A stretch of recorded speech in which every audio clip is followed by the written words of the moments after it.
Alright, ladies and gentlemen, I am here with my initial reaction to The Batman, directed by Matt Reeves. I just finished it. Uh, this movie has seemed to be polarizing. Either people absolutely love it or they don't like it very much at all. And I keep hearing things like greatest Batman film ever, greatest comic book film ever. Is it any of those things? No, it's not. But is it a damn good movie? Yes, it is. Damn good movie. Really did enjoy this one a lot. The almost 3 hour runtime is not a problem for me. I enjoyed every second of it. I like longer films. I don't mind them at all. I'm the guy that watches the extended editions of Lord of the Rings and shit like that. I like long movies. Keeps me out of reality for a lot longer. Now, when I say it's not the greatest movie ever, I don't understand why people throw that term around a lot. It's a really damn good film, and I really enjoyed it. This one was very much more a detective story, like a lot of people are saying. It did have a lot of action in it, which was good. I had some issues with some casting choices. I think that Robert Pattinson still is too skinny to be Batman. But once you put on the bat suit and all the fake muscles there within, it's basically anybody can be Batman, if you really think about it that way. But not everybody can be Bruce Wayne, and I really did not like him as Bruce Wayne.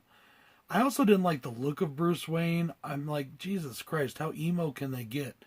His hair was always in his eyes, and he always looked mopey, and I know he's supposed to be in his second year as Batman, but there was no, everything about him was lethargic and emo. Like, emo is shit. And some people will say that's always been Batman, but it's really not. I like the arc that he goes through in this film. I like the change. I like what happens to him in this movie that makes, I don't want to give anything away, but makes him change. I think that Colin Farrell as the Penguin was the standout choice in the movie. Except I was kind of weirded out that he had an Italian accent, like a Jersey Italian accent. Like, that just isn't Penguin. Penguin's never had a Jersey type accent. He was, not like that. But whatever. That's my own personal beef. I do still think Colin Farrell was fucking amazing in this movie. Zoe Kravitz was really good as Catwoman. I loved her a lot as Catwoman. The Penguin, I did not like the look of the Riddler. And I really don't know if I liked the choice of actor who played the Riddler once he was unmasked. Just my opinion. That's all. Let me think. As I said, this story was flat out amazing. I liked that it was very much a detective story. I liked that it bordered on the horror. It seems like in these Batman movies, the more they do, the more they try to see how dark Batman can get. The Dark Knight was darker than Batman Begins. And, well, I mean, Dark Knight Rises was kind of like whatever there, but they were both trying to be darker than the Batman movies that came out in the 90s. Now, of course, Batman Forever and Batman and Robin were not very dark, but Batman and Batman Returns were. And then the Ben Affleck Batman and Superman vs. Batman was pretty dark. And it seems like every time they make a Batman movie, they try to make it darker. And that doesn't always have to be so. Yes, Batman is a dark character. We all know this already. But it's the points of light in his story that make him the character he is. As I said, I don't think that Pattinson nailed those points of light in this story. I also just feel like he just moped around way too much. And maybe that was the directing. I don't know. I just didn't really see him as a good Bruce Wayne. Like I said, anybody can be Batman once you put the hood on and you got fake muscles underneath the suit. Now the suit, that's something else. The suit, it's not my favorite. It's better than the Dark Knight suit. It looks like an owl.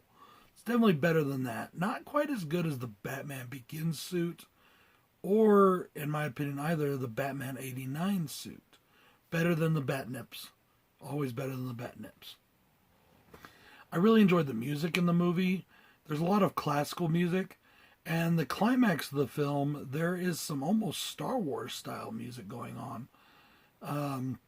I don't want to give away what happens at the end of the movie, but I will say this, for those of you that read comics, this does kind of follow some of the storylines set down in the Court of Owls storyline that they did back about 10 years or so ago, maybe 10 years ago. Yeah, about 10 years ago. And with in regards to Bruce Wayne's past and his parents, and that's not my favorite storyline, but it made for a really interesting and good film. I do hope they make a sequel.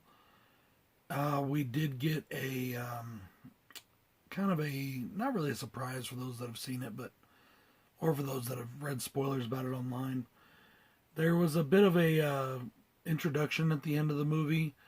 And then in the beginning of the film, there was a group of guys that Batman confronts that made me think of were a very famous bad guy's henchmen, kind of. Or if you watch Batman Beyond, there's a group that emulates this certain bad guy. He laughs a lot. That's all I'm going to say. Come on now. I think that the effects were good. I think that the Bat gadgets, in my opinion, left a little bit to be desired. But I guess this, it's only his second year as Batman. But with as much money as he had at his disposal, we could have gotten some more. That's one thing I really liked about the Nolan films, is we got a lot of cool Bat gadgets. Same thing with the '89 Batman Tim Burton films. This one, I do like the Batmobile. A lot of people didn't like the Batmobile. I thought the Batmobile was cool.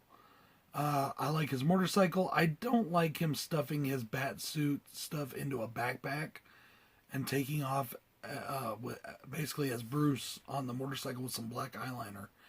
That I thought was kind of weird. This is a really good, really involved story. We get to see Batman do some real detective work. And we get to see him in a reactionary mode. This is not Batman that's always one step ahead. He's not that far there yet. He's not that far into his being Batman yet. Also, something I noticed, this is not a very big martial artist Batman. Maybe that was Robert Pattinson's limitations, or maybe that was the acting, or maybe that was the way it was written. You could definitely tell that he learned a lot of his fighting style from Alfred, very much boxing style. There was not a whole lot of like martial arts stuff from Batman himself. A little bit, but not much. And I thought that was kind of a bit of a, not really a letdown, but I wanted to see a little more of that, because Batman is supposed to be one of the best fighters in all of comics. And that starts all the way from back when he first starts as Batman. That's one thing I really liked about Batman Begins, was it showed him going off and training under the League of Shadows, even though that's a whole other can of worms, because Batman was never actually in the League of Shadows in the original comics or any of that. But I did wish that we got to see a little more of that side, but maybe we will in the next one. I don't know. Maybe, maybe not. I'm going to give, this isn't really a spoiler, but it's just something that if you want to watch the arc of the movie unfold, you may want to cut it off here. Or at least cover your ears for 20 seconds. Earlier I talked about, I like the story that Batman goes through. I like the arc that Batman goes through. At the beginning of the movie, he's always talking about how he's vengeance. And, I think they kind of put that in there because of the whole I'm Batman thing. They were trying to get away from that. But also, it showed his motivation. He really was out for revenge, at least for the first couple of years, to the detriment of putting his Wayne identity and, doing nothing for his Wayne family legacy. Absolutely nothing. All he cared about was his vengeance. And at the end of the movie, he sees that what he was trying to portray to criminals was one thing, but he wasn't trying to portray that to the children, to the good people of Gotham. He wanted to be a beacon to them, and that's what he becomes at the end. And I really thought that was cool. And actually, they did that already in Batman Year One with the animated movie. And I think it's kind of cool that they took from that. Really did enjoy that part of it. There's some storyline between the Falcone and Maroni storyline. Very much a mafia movie. But what I was going to say is there's some storyline there. It brings in some familial ties that I'm not going to get into because I want you to watch it for yourself. Whether I agreed with those ties or not is it doesn't really matter. It's not like it changes much about certain characters, so it doesn't really matter. This was very much, people keep saying this is very much a detective story. It is, but this is also very much a mob movie. The mob was much more prevalent in this one than in other Batman films, and it was more than just the influence of the mafia. It was very much in the mafia. With Maroni, Falcone, Penguin, showing where Penguin came from and how he started up and where he's going. We get to see where he's going to go. One more little spoiler here. They went again with kind of like the big disaster at the end of the film. You remember how in like Dark Knight Rises, lots of bombs? They do the exact same thing in this movie. Lots of bombs around the seawall brings in the ocean. Or at Batman Begins, what they did with the Narrows, it seems like they can't seem to get away with that with Batman movies. And that's one thing that I really don't think we have to have in every movie. But it seems like they really want to give Batman insurmountable odds in these films now. And it is what it is. It's an artistic choice, I guess. But it really feels like it's covered ground. It's stuff we've already seen. That's why I say this isn't the best Batman film of all time. Is it a really damn good one? Yeah, it is. And it may be my, we'll see later, second or third favorite. We'll see. I might re-rank them. But it's never going to take the place of Batman 89. That movie is still the best Batman film of all time. Is it as good as Dark Knight? I'd say they're pretty close. They're pretty neck and neck, honestly. And for my own personal taste, Batman 66. I love Batman the movie. Love that movie. But, just saying. Very close there. I also, one other thing I wanted to mention. It feels like to me in this movie, ever since Dark Knight came out, everybody is trying to copy Heath Ledger's Joker. Every bad guy has to be like that. And they did it again with Riddler in this one. I didn't like the way Riddler looked. I didn't really like the portrayal of Riddler that much, and I think it's not even so much due to the actor.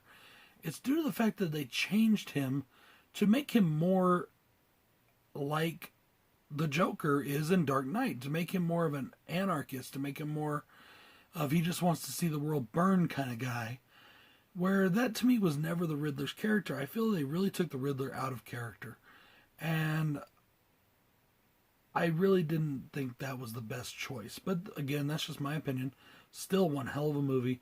As my buddy Dave put it, it felt like we were playing or watching Arkham Asylum video game or Arkham City.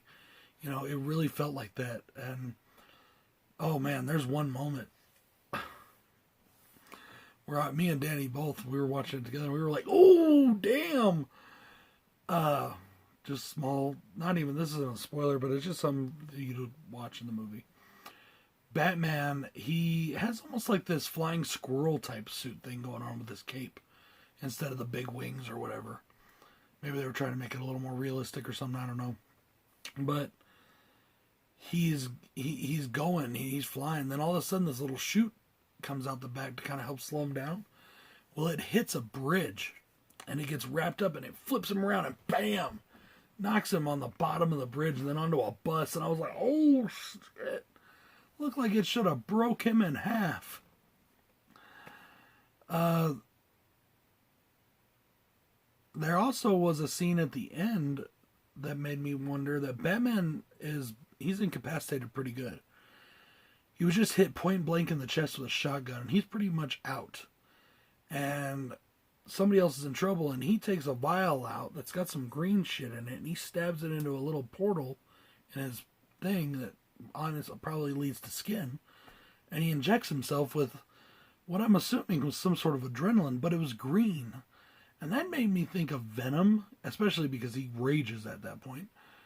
Or it made me think of the drug in the movie called Drops that they're talking about. So I don't know if he actually injected himself with something he shouldn't have, but it makes me wonder, and it makes me wonder if we'll hear more about that later.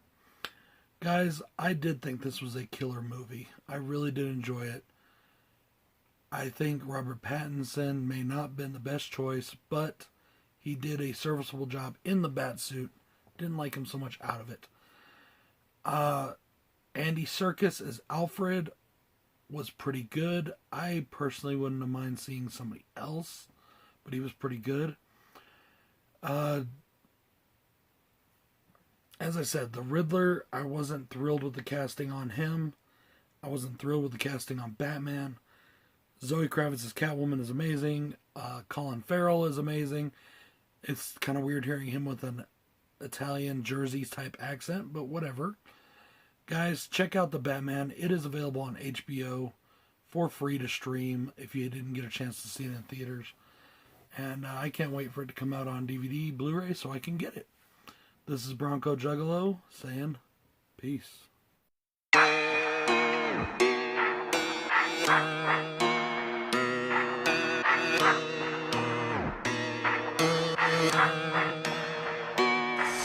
Somebody should have told you I'm the wrong one. All fun and games until you see me with the shotgun. Homie, I'm the wrong one.